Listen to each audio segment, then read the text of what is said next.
you're trying to get from LaGuardia Airport to Manhattan by public transportation, then you've clicked on the right video. We're going to show you how to do it real quick.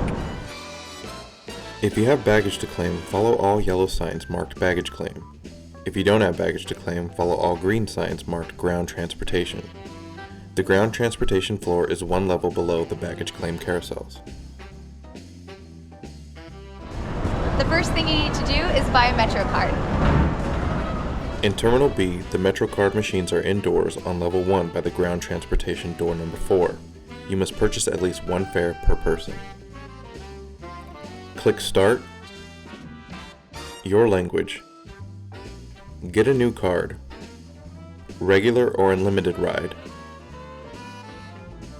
We selected Unlimited Ride 7 days for $35. If you're going to be in New York for up to 7 days or think you're going to ride the subway at least a dozen times, this might be the best option for you as well. And lastly, click your method of payment.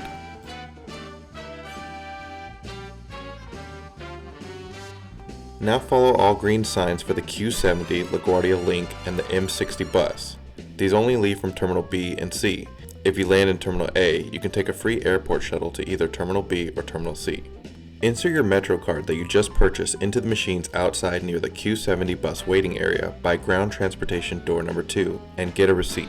This receipt is essentially your bus ticket. You probably won't need it, but if the MTA police happen to check for it and you don't have it, you can be fined.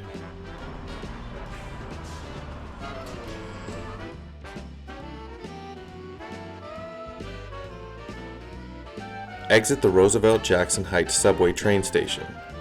It took us about 13 minutes to get there on the bus.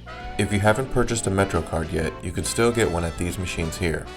You can board trains E, F, R, and 7 to Manhattan. R goes to Times Square. Refer to a map of the E, F, R, 7 train routes if you are trying to get closer to your hotel or somewhere else that is not near Times Square.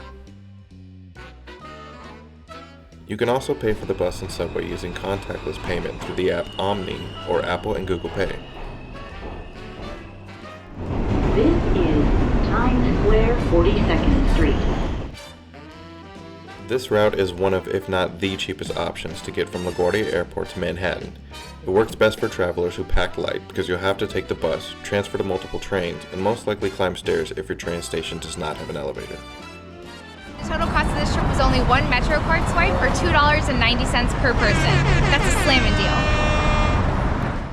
By the time your trip is over, you'll probably be a pro at taking the subway, but just in case, to get back to LaGuardia, all you need to do is the same thing in reverse order. Take the E, F, R, or 7 line back to Roosevelt Jackson Heights subway station, and then jump back on the Q70 bus to LaGuardia. The Q70 bus picks up a few steps away and right around the corner from where it dropped you off when you first arrived at the station.